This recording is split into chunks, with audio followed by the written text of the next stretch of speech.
Welcome to the Power of 10 Forum Series. I'm Scott Black, Chairman for the Board of Directors of Cumberland Region Tomorrow, a 10-county regional collaborative.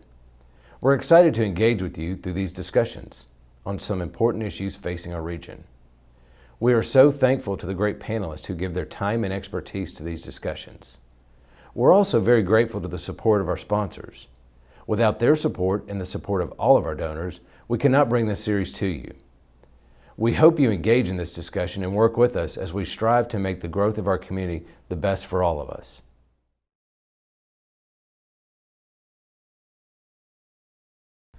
Welcome. I am Deborah Varallo, one of the Board of Directors of Wilson Bank and Trust. We are pleased to support Cumberland Region Tomorrow's event because our traits are extremely similar: to be responsive, dependable, and accessible on a regional footprint. So our audience is your audience. Our mission to serve and make each community better goes way beyond banking, and that is one of the reasons we are always proud to support Cumberland Region Tomorrow. We are here to serve you. We can do this. We can get there. It'll take some work. Let's make it happen. We never know exactly what the future holds, but at Wilson Bank and Trust, part of our mission is helping you meet your goals. Let's get together and find the solutions that can get you and your family on the road to a bright future and some of the uncertainty out of your tomorrows. Thank you, Wilson Bank. Thank you, Wilson Bank. Thank you, Wilson Bank. Thank you, Wilson Bank. Thank you, Wilson Bank. Thank you, Wilson Bank.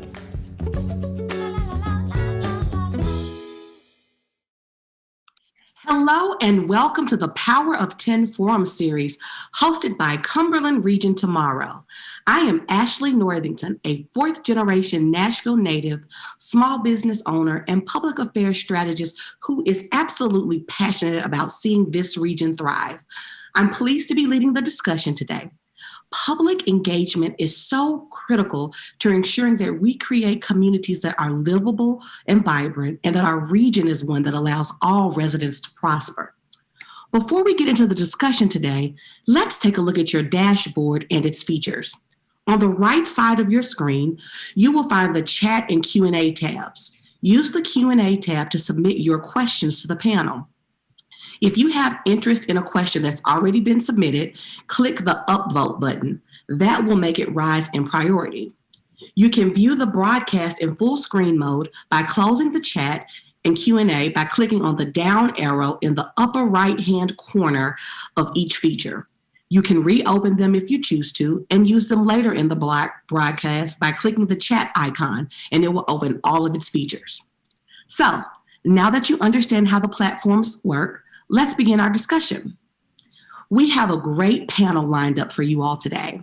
We have the pleasure of hearing from Darden Copeland, Managing Director of Calvert Street Group, Kia Jarmon, Founder and Lead Strategist at MEPR Agency, Mike Matteson, Planning Director for Williamson County, and Freddie O'Connell, a member of the Metro Council.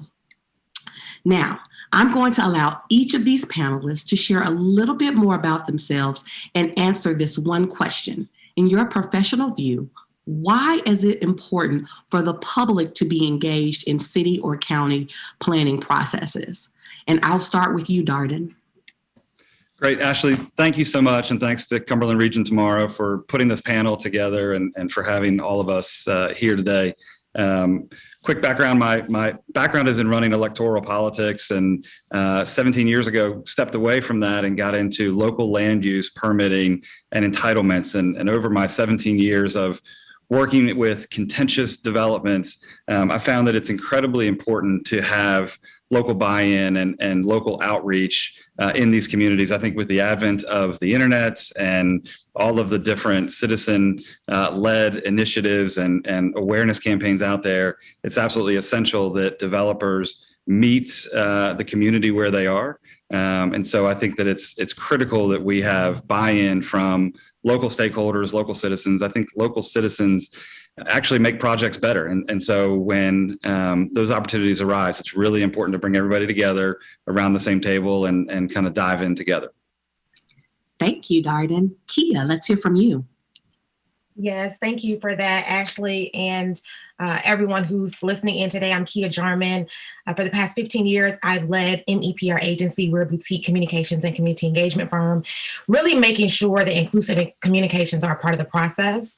What we found is that all types of people are left out. When you look around the table, we're talking and making decisions for certain people, but they're not necessarily a part of the decision-making process. And that's really important. When we talk about community engagement or public engagement, it really leads to community trust and helps them to build up their own resilience and their self-activation in the community. So that's why it's really important to me as I've worked on many affordable living is what I like to call it, because it's not just where you live, it's about how you work and play as well, or working on transit projects. What we found is that people really need to participate in their own liberation is the best way to describe that, no matter their age or ability or gender, ethnicity, orientation, or denomination. They need to be a part because constituents or people that you work with are experts at their own lived experience.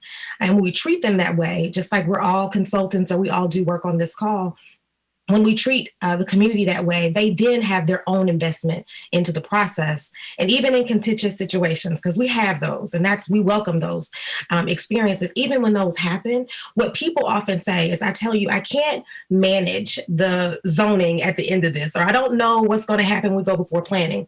But what I can tell you is the process will be respectful. It will be full of education. It will be something that you can see yourself in and thread it throughout the whole process.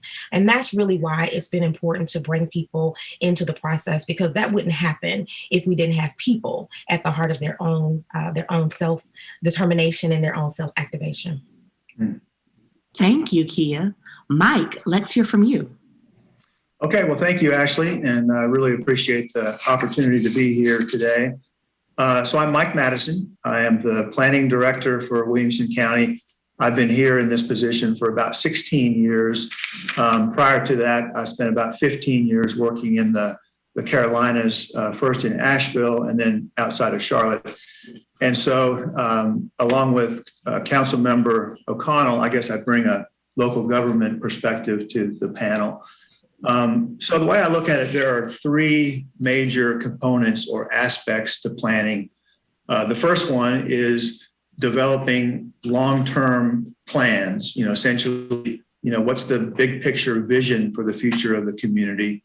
The second one is developing ordinances and regulations, basically the rules for development, to make sure that when development occurs, it's consistent with that vision that's identified by the community.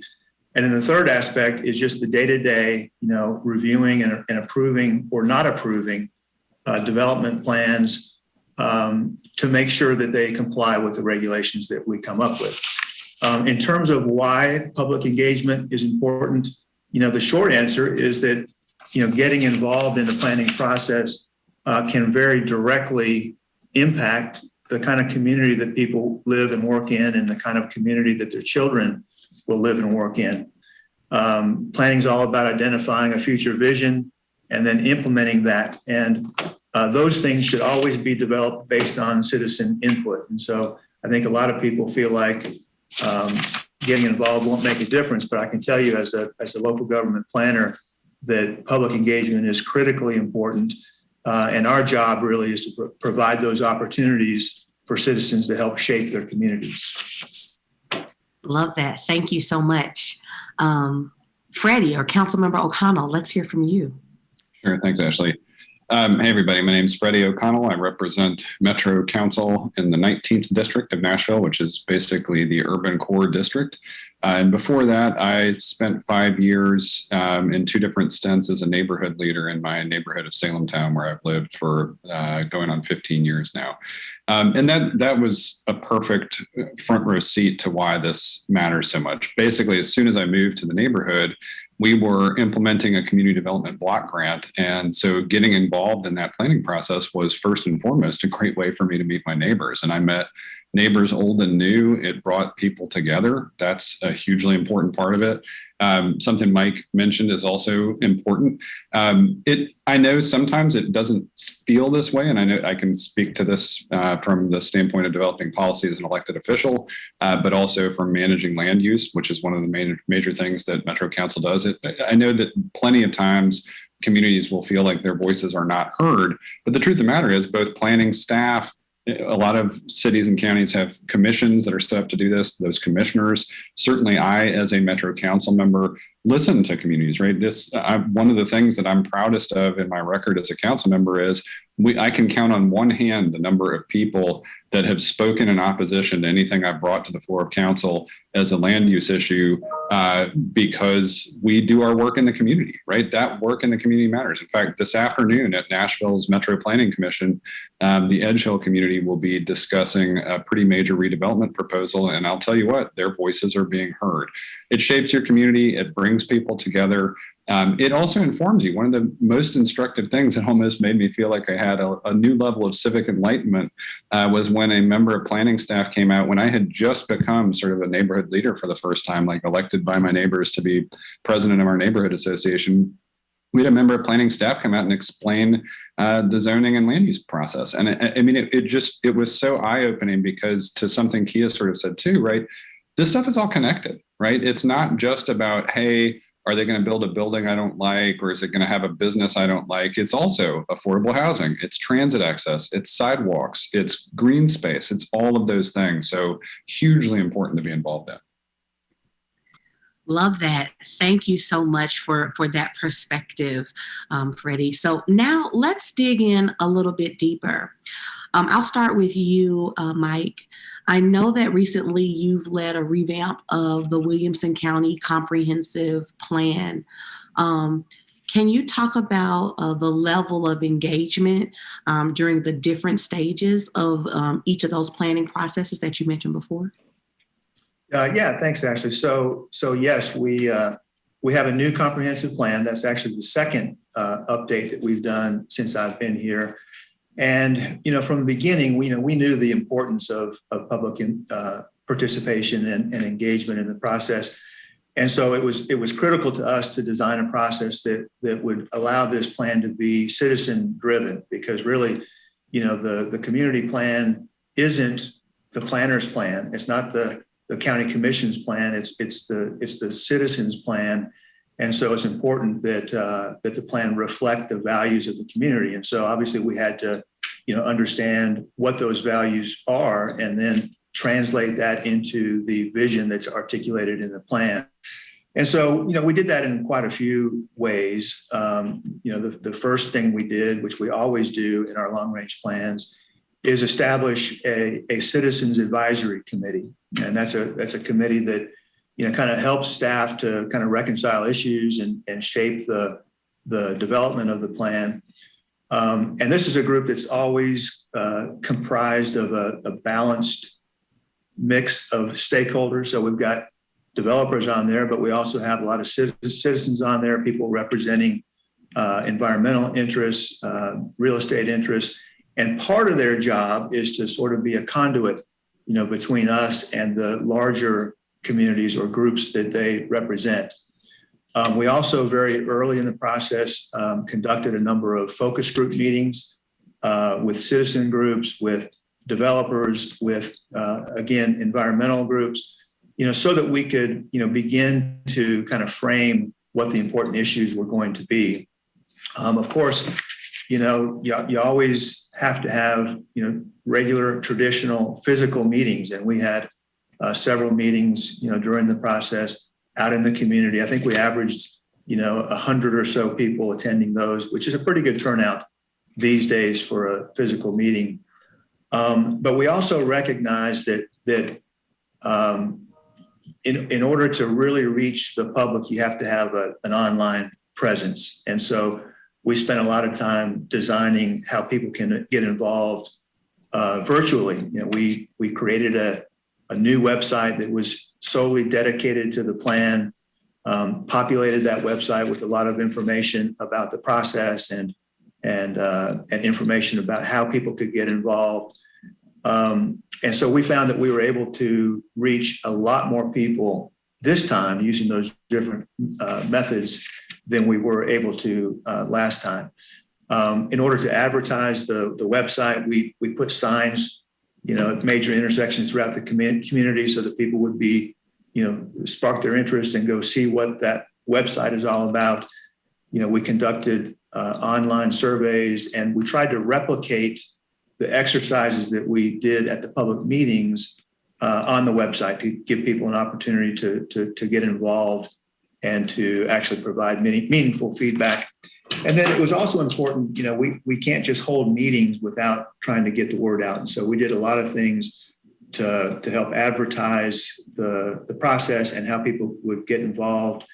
I did several radio interviews, a couple of different TV interviews, at least one of which was on the 6 o'clock news. We did, there were newspaper articles and of course through the website and other means. So we tried to do, a lot of outreach, and we feel like there ended up being, hundreds, if not over 1,000 people that were directly involved, and feel like that really resulted in a better plan that did reflect the values of the community. Love that. A multi-platform, multi-tactic approach is always best. So now, Darden, you've talked about some of the contentious projects that you've been involved in, and I know you've helped some developers engage with residents on multiple projects. What advice would you have to give to developers and others to successfully engage with audiences when the topic might be controversial or the situation might be contentious? Sure. Appreciate the question, Ashley. I think the personal touch, kind of what Mike was mentioning there, you kind of have to go and meet people where they are.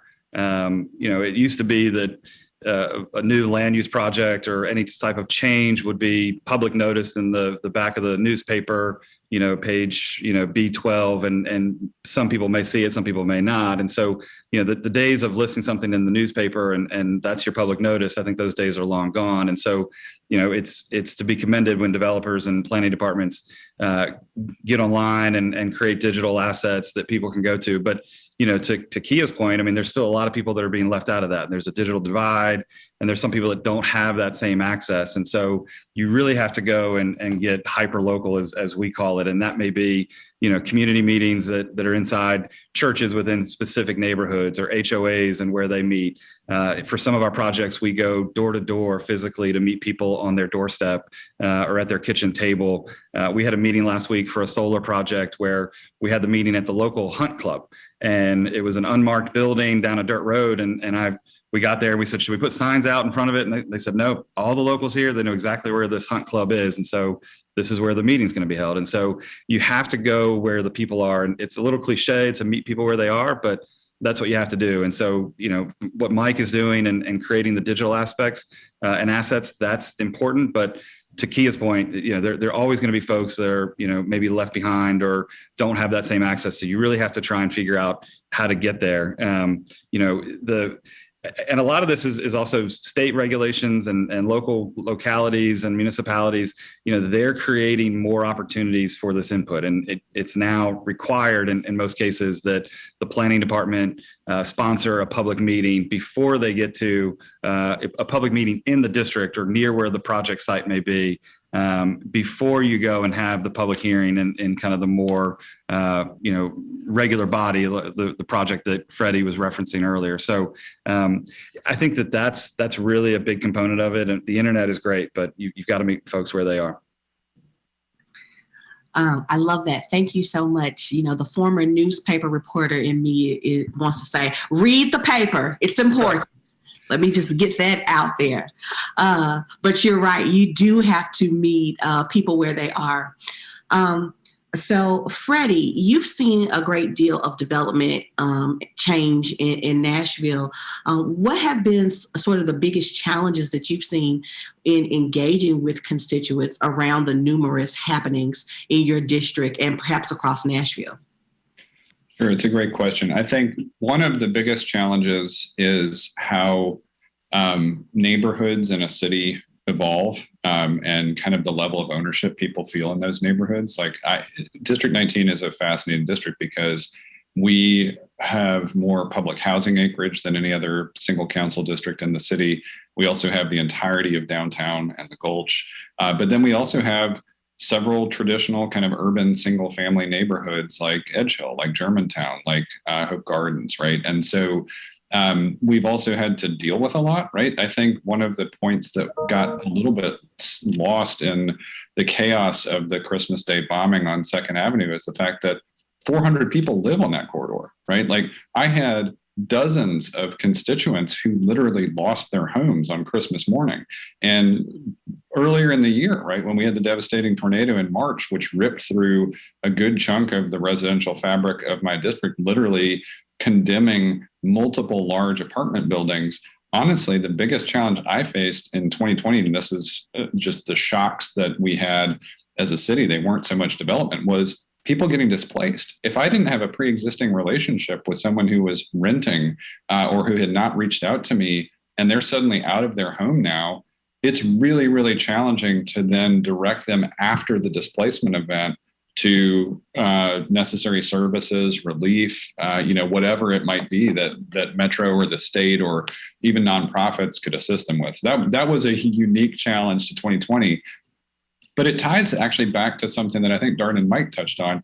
And I will say from a standpoint of what works for me, I always encourage people when thinking through the concepts we're talking about today, build the relationships before you ever need them, right? When I was a neighborhood leader, when I was basically just a bike ped and transit advocate, even before that, I would find myself in rooms first just to listen, then maybe to ask questions, then to start to, offer some insights or observations or suggestions, those kinds of things. And those relationships have lasted more than a decade for me, right? I mean, I came to the office of Metro Council without as steep a learning curve as I might have had otherwise, just if I had just restricted myself to my neighborhood and only raising my hand if I saw something of concern. It's so great to be proactive because, again, you build those relationships when you need to call someone, right? You know they're going to pick up the phone. The first calls that I answer right now are the ones that are people that I've engaged with before, right? It's so much easier when I can pick up the phone and know exactly who I'm going to be talking to and what their context is. To be especially responsive because I'm better equipped to respond to those scenarios. Other things that I would say are challenging is just the pace, right? Nashville is growing so quickly right now, right? And again, in downtown, a lot of those are vertical neighborhoods. In the MDHA communities I represent, you still have a digital divide, right? So Darden made an incredibly important point about having to be physically present. COVID was a disaster for being a public official, right? Because I couldn't meaningfully engage in a safe way with the public on a regular basis, right? Again, some of these challenges that I'm describing are unique, but I think they also speak to work that cities and planning folks have to do around concepts related to resiliency, right? How do you maintain authentic connections to a community that you can't physically engage with as easily? And I think that was one of the biggest lessons of 2020 is thinking through how can you bring virtual connections into communities that maybe don't have access to computers or fast internet or whatever, like maybe they can't handle video on a low speed connection or something like that. And so a lot of challenges actually came out of this year that I'm still thinking about. Wow, what a perspective and something to think about. You shared a lot, but I know you said a word that I know my friend Kia loves to talk about is resilience. And so Kia, I know that you have worked on many of the city's strategic planning processes here in Nashville. So if you could wave a magic wand, how would you change or tweak these planning processes to better inform and center the voices and concerns of residents who might be affected? Yeah, really great question. One, I want to say ditto to everything everybody else said, but if you know me, you know I'm an educator through and through. So I'm going to reference my own meaningful community engagement workbook that I provide to lots of folks. And one thing that we're talking about this, is always very linear, but this is a circular process, right? Many of the processes I've worked on have been upwards of 30 or 48 months. I mean, they go a long time, or they could be 18 months. So we want to make sure that the feedback loop is always happening. So when it comes to centering those voices, it's constantly having voices at every part of the process, but also knowing that people will come late to the process. So you as a planner or someone who works in this, and I have the great pleasure of working with lots of architecture, design teams, and planning folks and council folks, to say, when people come and they're brand new, we still have to welcome them with open arms. And so that's one. The way to do that, I mean, Freddie mentioned this in his notes, which is about sometimes just showing up and listening. Cultural and historical context is really, really important in the process. So I mentioned I work at inclusive communication. What inclusion really means is that I'm safe and welcome, and I can bring my most authentic self to the experience. That only happens when you come and don't have, you're not coming as an official to weigh in on my lived experience, but you're coming to listen. And very often we don't give ourselves the time, the room, or the budget to do that, because that requires for us to sit for 6 months and just listen to people's grievances and challenges. I often tell my clients that we're going to pay for the grievances of the past. So let's just get ready for it. We're going to pay for some government snafu. We're going to some systemic injustice. We're going to pay for it. And the way that we work on that is, again, centering those voices, having those folks. The way you do that is you pay people. So when we go into particularly historical communities that are historically targeted for oppression, that's Black and Brown communities, that's poor white individuals, that's people who are experiencing homelessness, that's LGBTQ plus individuals. I mean, that's a wide range of people. So it goes on and on and on. When you are growing in those communities, when you're asking them for their feedback, when you're asking them to come to a focus group, when you're asking them to be at the table, you're asking them to give up some of their intellectual capital. They're experts at this as well. And so we have to pay them. So I remember in Vision Edge Hill as an example, when MDHA brought us on, they already began paying some of what they were calling proctors, who were a part of the process, led the process, and still had grievances. And they shared them with us. So it didn't make them on the government side by giving a paycheck. They still said their truth. And we loved it, because in sharing that truth, it allowed us to be able to know what they really felt. So that's how you center that voice, and you let them get up and give presentations. I can speak forever, but I'm not the voice for every person who looks like me, and I'm not the voice for everyone in the room. I make sure that we hold space for the voices in the room, and that's a significant difference. And that, I think, just that pivot in the way your perspective is and walking into these rooms can really be helpful. So we let them give the presentations, we let them give their feedback, we let them mentor. We let them guide the process. And when that happens, that really does take a different shape and accountability to the process. Because remember what I said, I don't know what's going to happen when we get before the council. I can't say how, and I also can't manage, right, like how someone like Councilman O'Connell is going to vote. What I can do, though, is educate them about civic engagement through the process. We can observe and honor their lived experience. We can invest in them. So the other part is about short-term wins. Think about your short-term wins. What can you do to fill the gap of whatever the grievance was? So we can do some of that.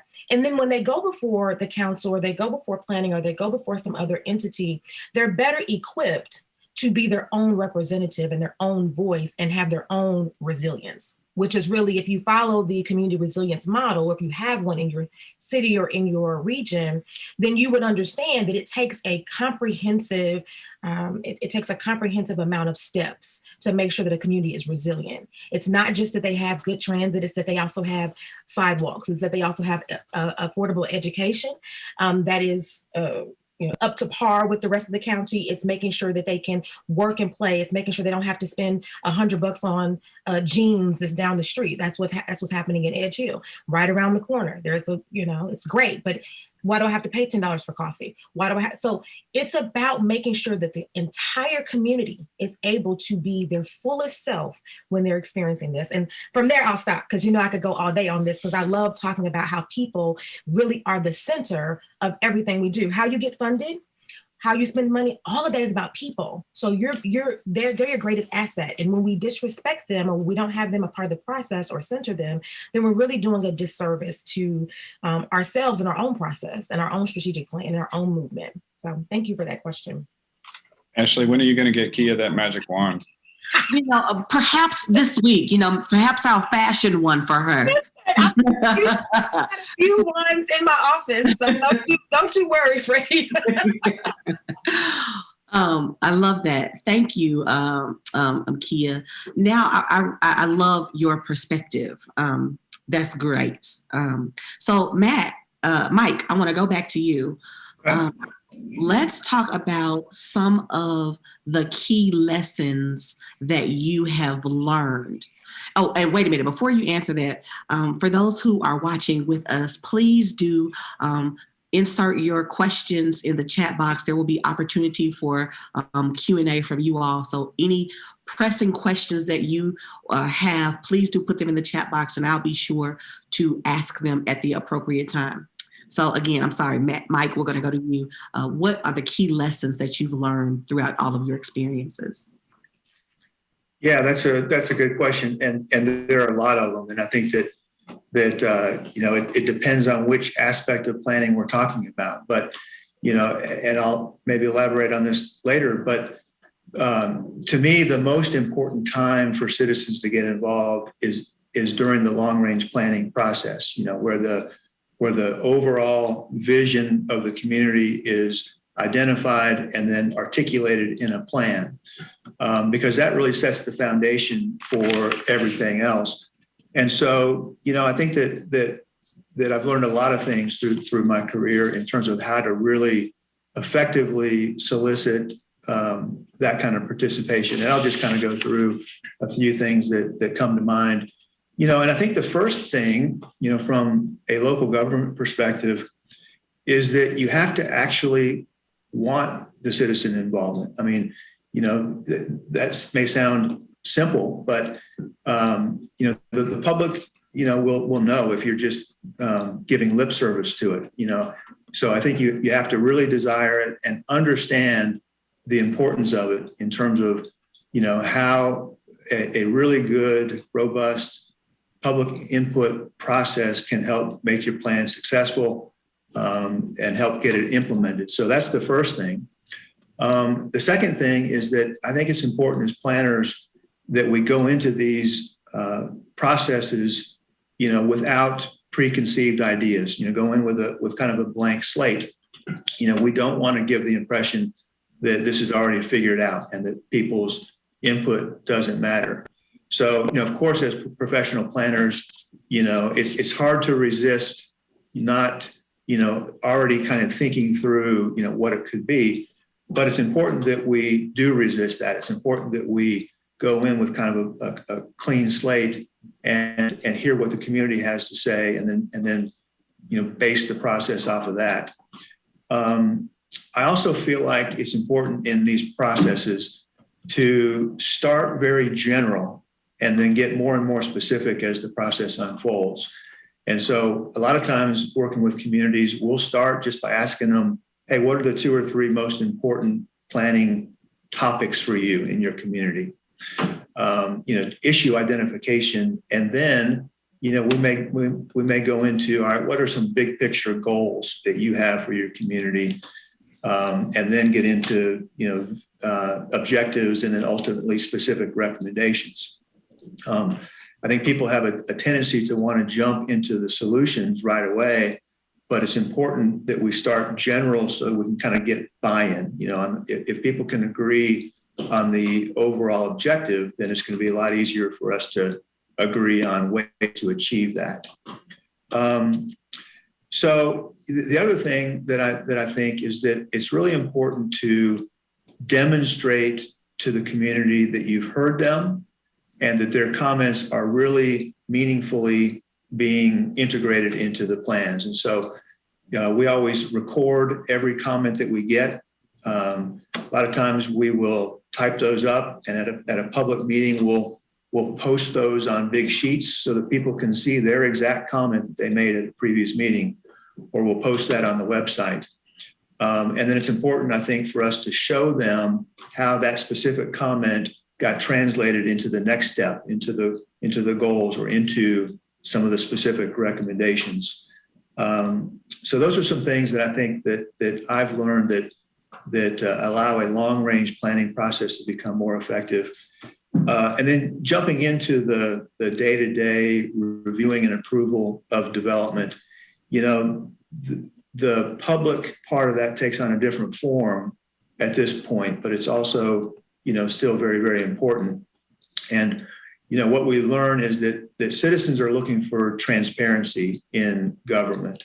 They want to be able to understand what's going on in their communities and have an opportunity to provide input. And so, we have tried to make a number of changes to kind of get the word out earlier about what may be taking place.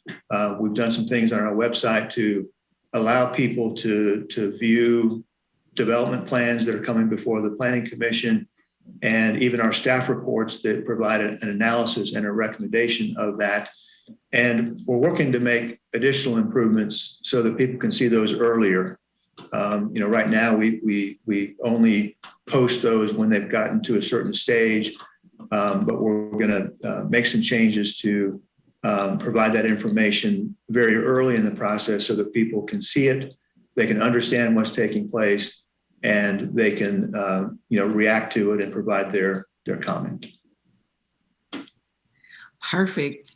Thank you for that. Darden, what key learnings would you share with developers and others on how to effectively engage, and then with even residents on how to advocate?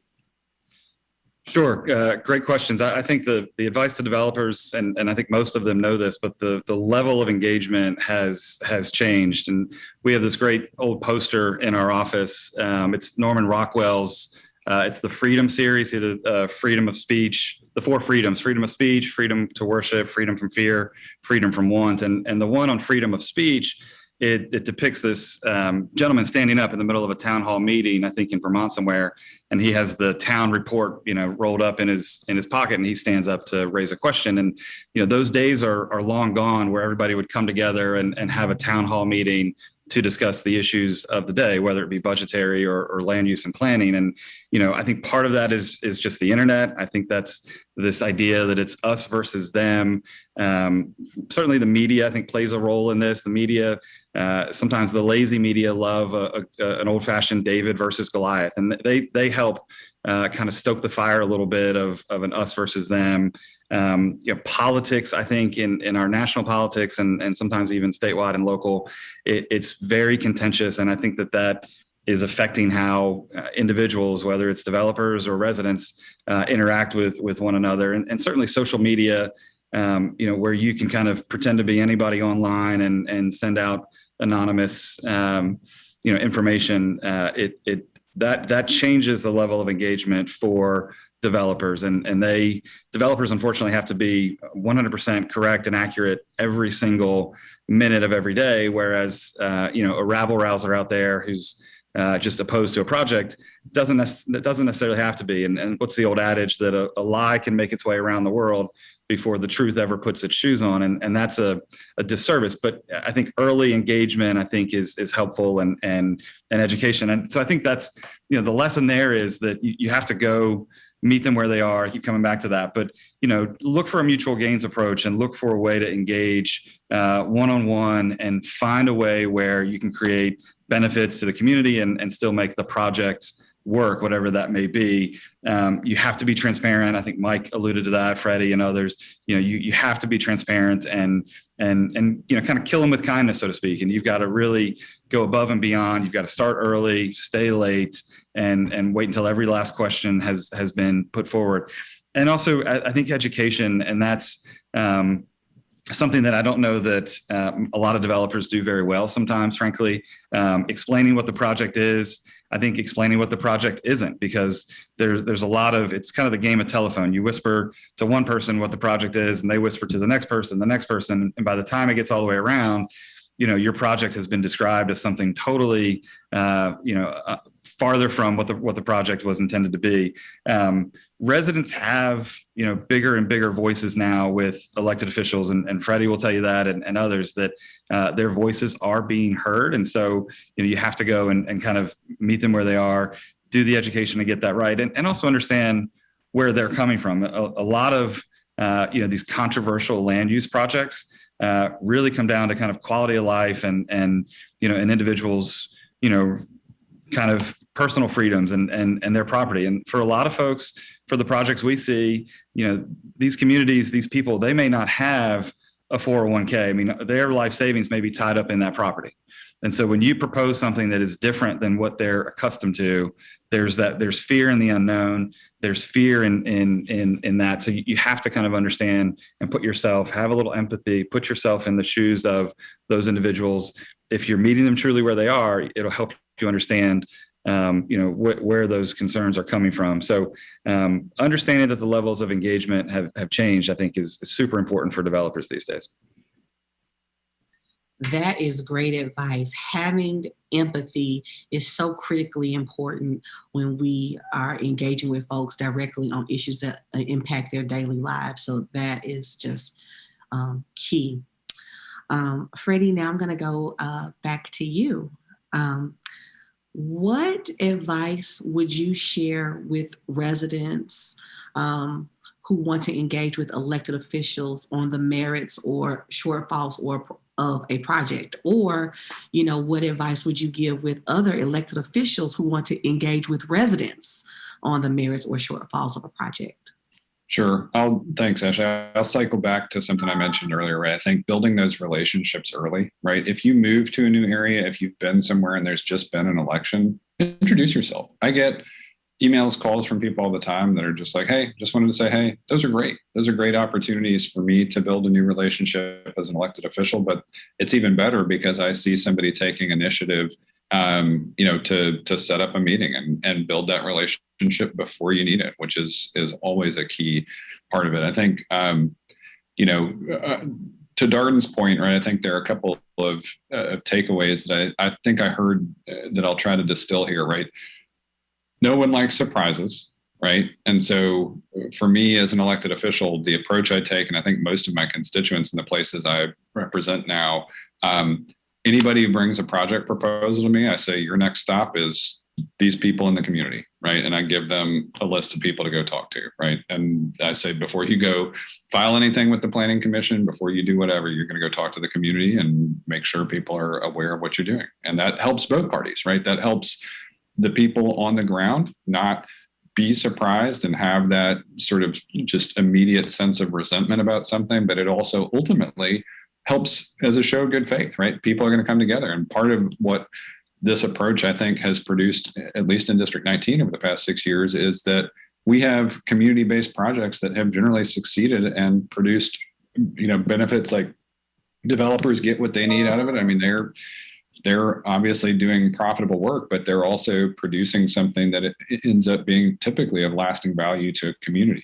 And you can always tell where those red flags are. I have had a couple of projects where the developer has refused to meet with the community. You know what happens on those projects? They go sideways real quickly. Those are the ones that do not succeed. Those are the ones that keep running into trouble with, whether it's metro processes, enforcement later on, they're always the worst projects. I think also, in a similar vein to no one likes surprises is the idea that it comes back to something I said earlier. I had a really interesting experience once when we were having a transit conversation in my living room. And it was about a somewhat controversial local transit initiative. And there was a woman there who I think, I had been asked to host this by a friend who wanted to have a good conversation, but the people she was inviting, I think, she knew that a lot of folks would be new to some of the information, but probably favorably predisposed to receiving it. But there was one woman there who obviously came in, found out about it, and wanted to be there specifically because she was kind of somewhere between skeptical and opposed. And at the end, she said, well, I just feel like my concerns aren't being heard. And I said to her, look, we're standing right here in my living room. I'm listening to you. I'm having this conversation with you. What would help you feel heard? And we just paused and we had a really interesting moment there, because I think what we both came away really understanding was she just disagreed with it, right? Which is okay. And that's a really interesting moment. And I think what I would say to a resident who's looking at this is sometimes we just have emotional responses to things, right? And so at some level, it's actually important to be specific with yourself about what your concern is, because sometimes that concern can be addressed, right? If I know that it's not just you're mad, but that you are upset because, hey, at this intersection, I requested a stop sign 2 years ago, and we just need to get that resolved before I feel comfortable about the other new traffic that's coming into the community. Well, you know what? We can work on that. We can go get a stop sign, right? That's the kind of thing that it's easy to go do. Now, some things are harder, but the more specific you can be as an individual coming up with how you're sharing your concerns with people who are engaged in any part of the planning process, that's a really big deal. And I think Darden said something else that is just fundamental, right? Change of any kind is harder than any of us would like it to be. And that's, I am someone personally who leans in a little bit to change. Like I don't love stasis, right? And I think it's a little bit artificial to imagine, right? The Nashville I grew up in was a little too slow for my liking, right? Now you might say the Nashville of right now is perhaps a little dialed up, more than a lot of us are comfortable with.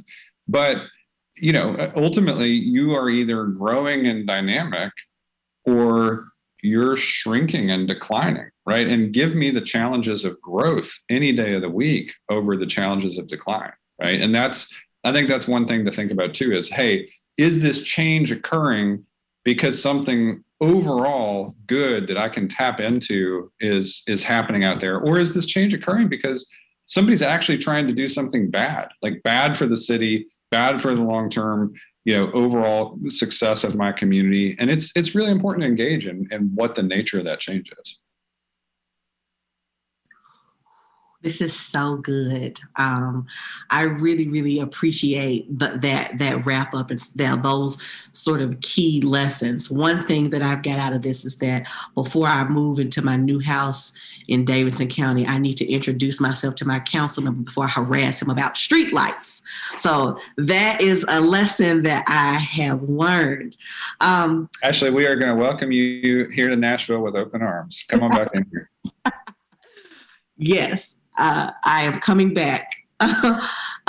So Kia, how would you say that residents should equip themselves to become better advocates? Yeah. All of this really is about education. I mean, that's a big part of this conversation, is about how we educate ourselves through the process. But also knowing that education is going to look different for different people. So I don't want to weaponize education by saying if someone doesn't have a certain level of access to how a civic process works, they shouldn't have access to the tools to come and meet with the council person or sit and listen and things like that. But I do highly encourage, as an example, so if you're a non-government agency, you can do this a little bit better. If you're a nonprofit or for-profit developer, you can do this a little easier. But take a bus load of folks down to council and have them sit in the gallery and listen to the process and watch the process. Most councils are land use planning affiliates. I mean, that's the job of council for the most part, is to be a liaison for your planning and zoning department.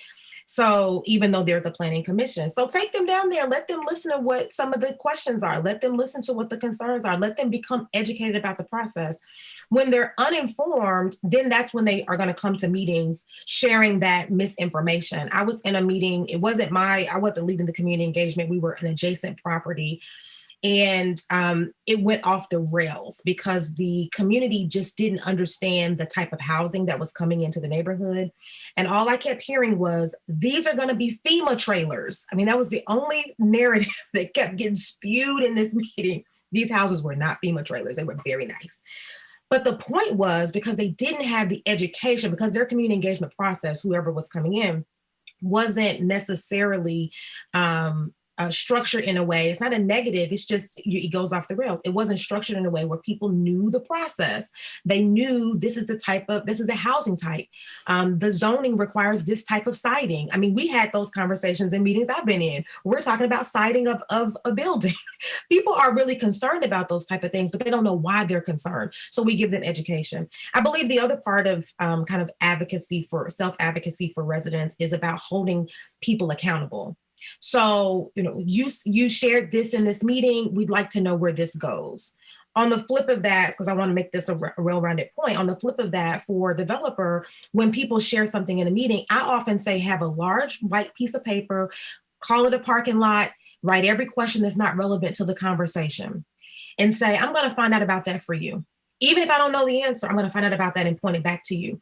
That is what Freddie was just talking about. What actually you were picking up on is that trust metric that often gets unaccounted for in the middle of these conversations, is that people just want to be heard. And they use language like I'm not being heard when they really don't understand something, right? They're using the language that they know or they have. So put the whiteboard, say, I'm going to come back and reference this later, and then be able to share that with them. So on the flip side with residents, really being able to go back and ask, what happened with that thing that we asked about? I'd like to champion that. We don't even need your help with it anymore, because neighborhood leaders are able to take some of those issues in the community and also do something with them. So when they're hearing from their fellow neighbors about there's an issue with X that doesn't have anything to do with the development, they can then take that and do something with it if they know that you're willing to meet them a little bit in the middle. So there's that accountability piece. And I'll probably just stop there. Those are a couple of areas I think that residents can really advocate for themselves. But ultimately, I'm going to put a lot more ownership, to be very honest, on developers and planners and government and nonprofit officials than I'm going to put on residents. And the reason for that is because people get shuffled and moved and abused in some instances a lot, and don't understand what's happening because we're in meeting fatigue. So prior to COVID, I would share with people, we're in meeting fatigue. I mean, we're in meeting fatigue now, we're zoomed out.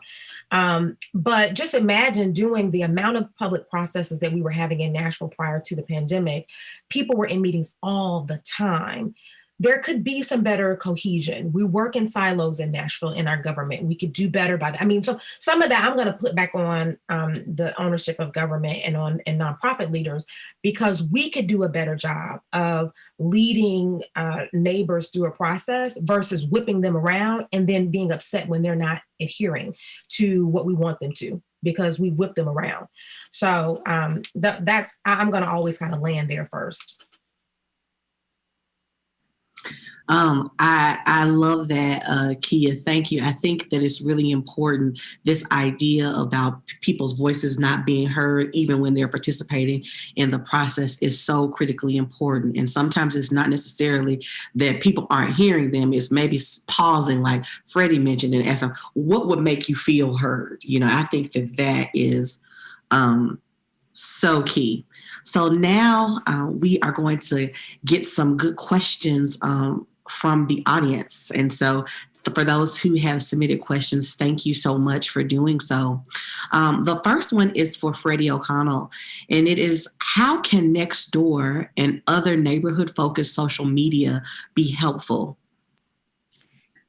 This one's really tricky, because I think where I have seen things drift, and I'd be interested in Darden's perspective in this too, but I, as somebody who has spent a career in software and web development, I am actually now far more skeptical than I used to be about the power of online communication, because what I have observed, and some of this happened on the professional side of things, but now a lot of it has happened on the civic and political side of things, is it is very, very easy to become a keyboard warrior when it is a passive form of communication, or the kind of communication where it's like you can send off a volley and you're not there having a face-to-face conversation, right? We see minor meltdowns on our area Nextdoor forums on a regular basis, right? I have seen true dumpster fires in the Facebook pages in outer-lying parts of Nashville, right? I mean, it is tough out there in these online channels. And I think part of the reason it's tough is like if I'm on Nextdoor, I'm your neighbor, right? And somehow Nextdoor actually has diminished the neighborliness of it. And I think it's actually been one of the hardest parts, again, coming back to COVID and sort of this strange lost year we had, is finally by the end of things, I did have a few of my neighborhood organizations beginning to meet virtually, right? Like we'd have neighborhoods that had their own Zoom information sessions. And frankly, those were far more productive than a long running Nextdoor thread about who didn't pick up dog poop, right? I mean, that is like one of the recurring things that we have like in our area next door, right? It's really quite remarkable. I will say this, I'll confess up front. I tread gingerly in this space. If I have something that I think is of real importance, right? Like I tried to share high quality public health information during COVID on Nextdoor.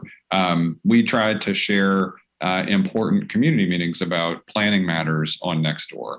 But I do not go to Nextdoor to try to have difficult conversations, right? I basically use it as a broadcast mechanism, not a dialogue forum. And I think that's probably the safest for both sides, right? Like if you are a resident who is concerned about something, don't see how clever you can be on dunking on your neighbor, right? Don't see how awesome it makes you feel to take a shot at a Metro staffer or somebody who's a civil servant or even an elected official. I mean, look, you can yell at me all day. I mean, it's part of the obligation of my job, but ultimately I'm going to tell you what, right? Like if you're yelling at me, you're probably not persuading me of your position, right? And I think that's what we see too much of on Nextdoor is we don't see the empathy.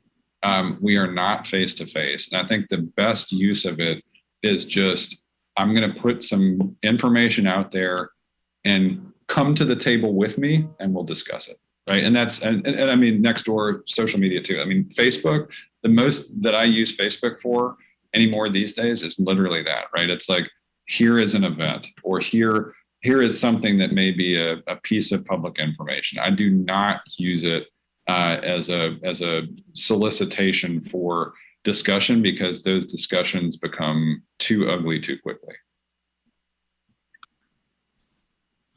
Got it. That makes perfect sense. Sort of these keyboard warriors, yelling at people, can really change the level of discourse and engagement. So that makes sense.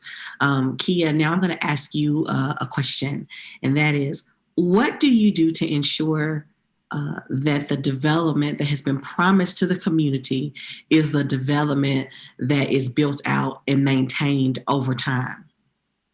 Yeah, I mean, the super simple answer is don't promise that a development is going to happen, because that's just, I mean, I'm not meaning to laugh at the question. I'm just thinking about how projects I've worked on, how they can go very off the rails if we had done that.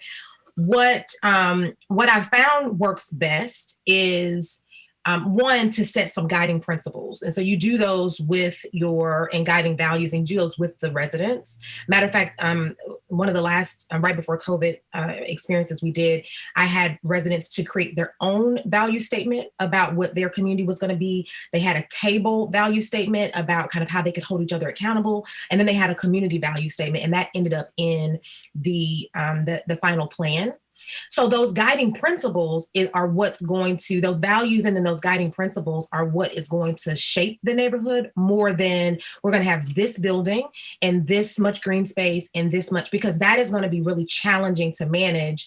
One, when administrations change, especially, and you're not going to be super restrictive in your zoning, right? You're going to keep it open enough so you have the flexibility to make sure that it matures. So when we're talking about doing long range planning, you're talking about 25 years from now, we might put a shovel in the ground. So we might have the shortest time we may have a shovel in the ground is 5 years from now. Let me tell you, I mean, I went someplace just a week ago that had changed from 2 weeks before. I mean, so we're moving at a super rapid pace, at least in this city. So I would be very cautious about how I promise things. The things you can say are going to happen, are going to be delivered, are those guiding principles. And so the guiding principles are things like you want to make sure that you maintain the cultural fabric of the community, right? So then, and you then outline what that means. You're going to take into consideration historical context. You're going to take into consideration what the neighborhood, what community feels like. So what I often say is that developers build buildings, people build communities. And so you have to think about it from that perspective. It's less about how many buildings people can walk into.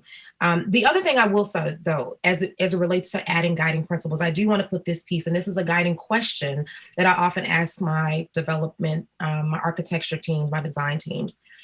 Can the buildings that will happen on that land be buildings that people historically who've lived there can continue to go into? And so that's a question that you got to ask, right? So if in Edge Hill, as an example, or in Green Hills, or in Williamson County, where there's a vibrant Black community, can people who live there on that land at one point, are they able to now come back and participate in processes in those buildings? That's a guiding principle I'd rather hear than we're going to have 5 parcels, of land that do X. So I would not guarantee any process, but Mike may be able to also talk about this from the planning side as well. Wonderful. Love that. So next, I'm going to bring it to Darden. And this question is, for community members, it often feels like developers dominate the conversation. What tactics are there for ensuring community members and organizations can have their voices heard? So Darden, we'll start with you, and then Mike, we'll let you pick up on that. And then Kia, I think you may have something for that too. Yeah, Great question. I think that the way to kind of not let developers, quote unquote, dominate the conversation. I think that any citizen group or neighbor or stakeholder, they need to know the process, they need to know the players, and then they probably need to know the developer too. And the process, by knowing the process, it's just, what is it that's being requested here? Is this a full rezone? Is it a specific plan? Is it a conditional use permit? Is it a variance? What body does it go to? What is required of that body? Does it go to the planning commission first? Is that a recommendation, or is it binding in some form? When are the public hearings that will be either required, or is there a process locally that I can, in some communities, if you send in 10 individual letters requesting a public hearing, you can force an additional public comment period and a public hearing in front of that body that you may go in front of. So if you understand the process, you can kind of create a little more space to have some say in that review process and not, quote unquote, allow the developers to dominate the conversation. You have to know the players. Who is the planning director? Who are the planning commission members? Who's on the BZA?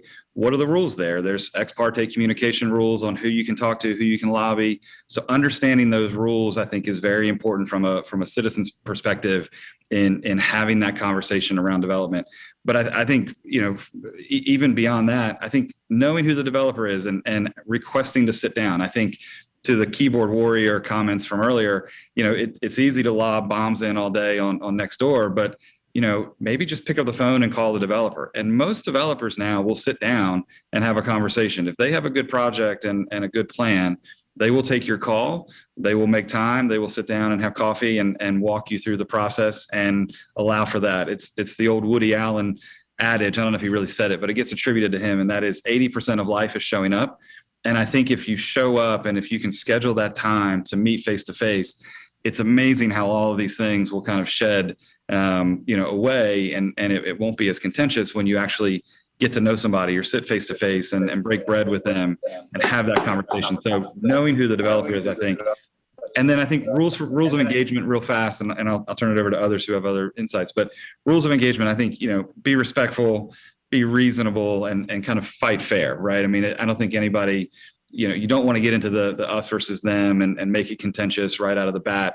And so if you have legitimate concerns, find the right way to voice those and not spread misinformation or kind of hunker down into the bunker mentality of us versus them. And so I think, I attended, and a lot of our staff have attended a program at Harvard and MIT called the mutual gains approach.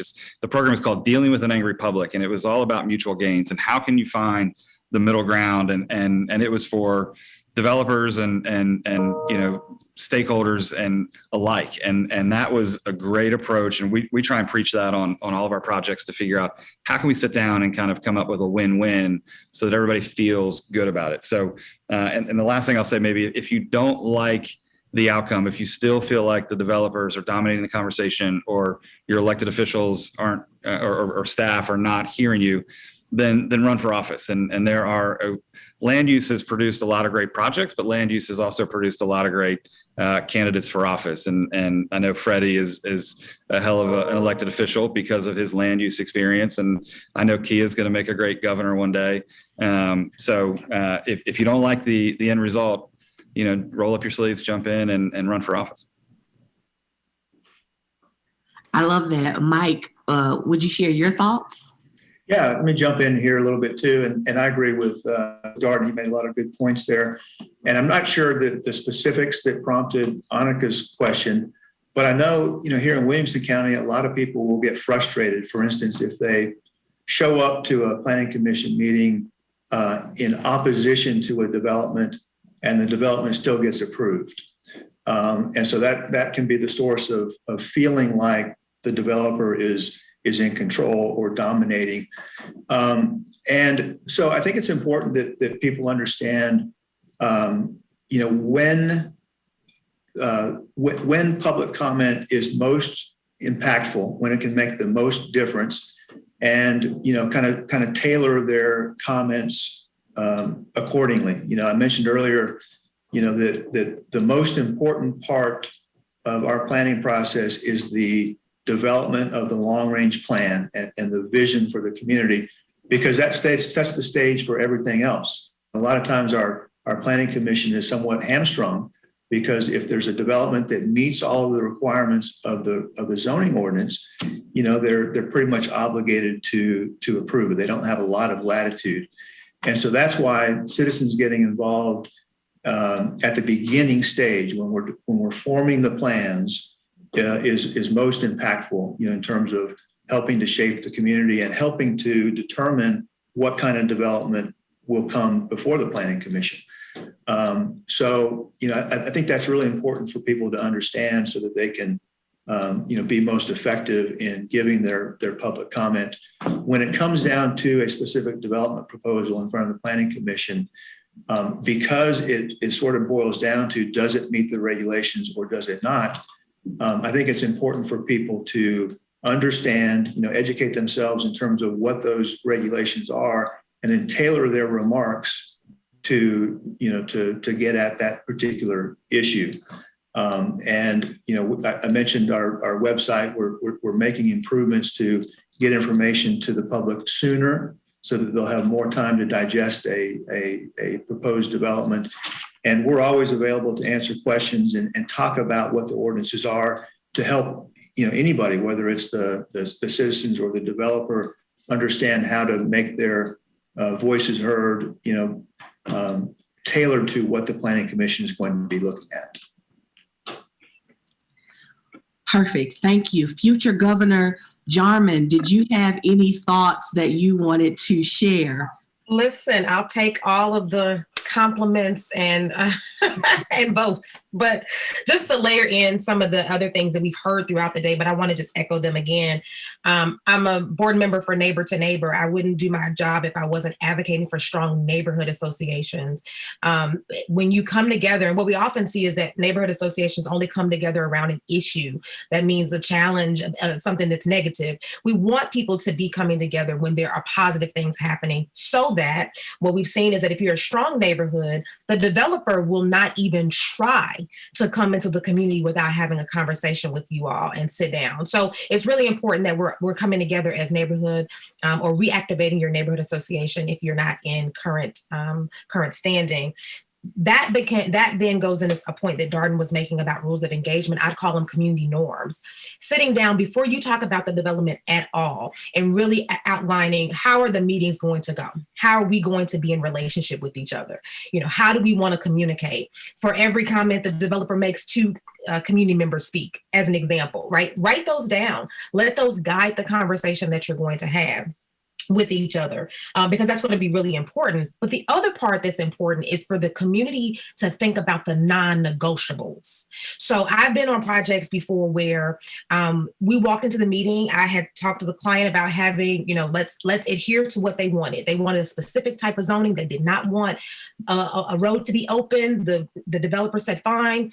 And we came in the meeting and we said, okay, we're going to give you your request. And they said, well, wait a minute. We're also mad about some other things. And I said, no, you're not. No, we're not going to do this. We're not going to start grasping for other things to be upset about. What's the non-negotiable that you have? So what do you want to see happen? So that means that you have to outline, if this development happens, what are the things we absolutely want to see happen?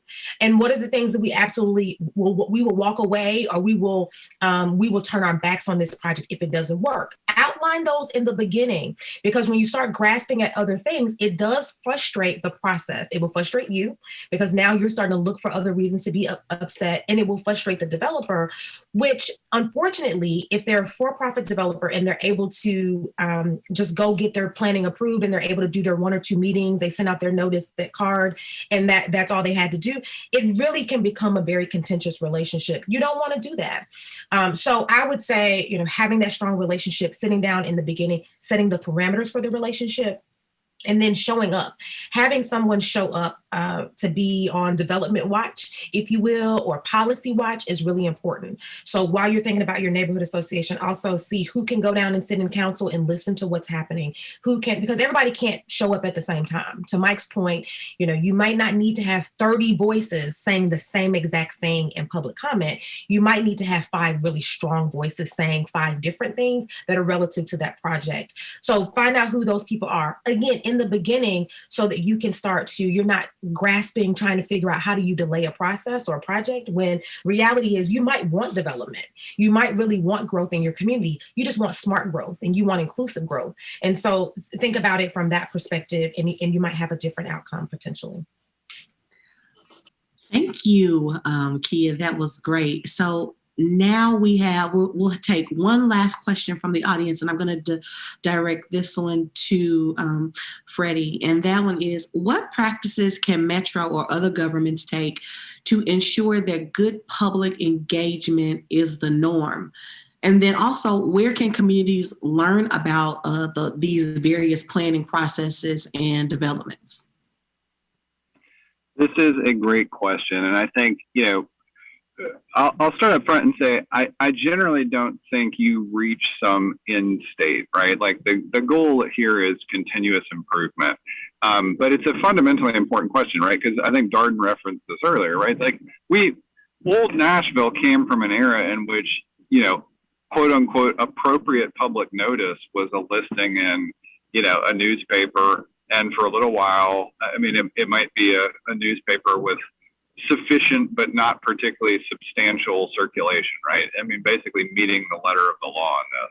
I think we've gotten a lot better. I think locally, for me, the reference standard I still use is Nashville Next, right? Our 25-year general plan, the planning department did a remarkable job. And here's why. They were constantly benchmarking their own success. If they realized there was a zip code that they had limited participation in, they went out into that zip code. If they realized there was a demographic group, whether it was gender, race, age, income, they went and tried to figure out, why do we have a gap here? And I think that, to me, from a local standpoint, is a reference standard. Years ago, I had an opportunity to visit Salt Lake City, and they had, again, what I thought was something that we had still never achieved here. And I was astonished that they actually retreated, which is a great reminder that even once you make some of that progress through the continuous improvement process, it's still possible to backslide. So they at one point had an amazing initiative that a former mayor, Mayor Becker, instituted, that was just called Transparency Salt Lake City. And I think it was just like transparency.slc.gov or something. I would send that around to people for years after I discovered it. And it set basically it set expectations that were supposed to, I mean, I really love the kind of model that Darden expressed of mutual gain. That's sort of what this was. It was sort of like ground rules for public engagement. It basically established every single time we have a public meeting in Salt Lake City, we are going to have, you know, people present in this regard. The engagement process is going to look like this. The notes we take will look like this. They'll be recorded here. I mean, it was an amazing playbook for public engagement across all municipal departments and agencies. And I think that's still aspirational for us, right? We do a pretty good job, right? Like, you can go find all of the dozens of boards and commissions in the city on Nashville.gov. You can go look for today's Planning Commission documentation at the Metro Planning Commission's website. That still doesn't necessarily say we have a process of reaching directly out to neighborhood captains and leaders and any neighborhood organization that's registered with the mayor's office of neighborhoods or with Neighbor to Neighbor or whatever, right? Like, we don't have some amazing, like, automatic default network of public and private that connects people, that connects communities. We do have a pretty good tool, the development tracker. Again, most of this stuff is available on Nashville.gov, but it's really, really hard. I mean, I love Kia's point about sort of the idea of inclusive education, right? It's really hard to just completely 100% dial in awareness and accessibility is a real challenge. And I always am looking for ways to make this process better, whether it's signage requirements. Like, we occasionally get minor victories right now. Even if you're doing small scale infill development in a residential neighborhood in Nashville, you got to post a sign that says what the construction hours are and who to contact if there's an issue, right? And that's a small win for people in a given community where something like that is going on, and it gives us something to enforce if we need to. But on the bigger picture stuff, we've still got a long way to go before I'll be satisfied. Wonderful. Guys, this has been a tremendous conversation.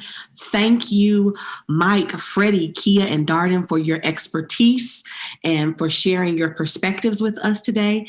And thank you all for watching and tuning in to the Power of 10 Forum series hosted by Cumberland Region Tomorrow. Goodbye for now.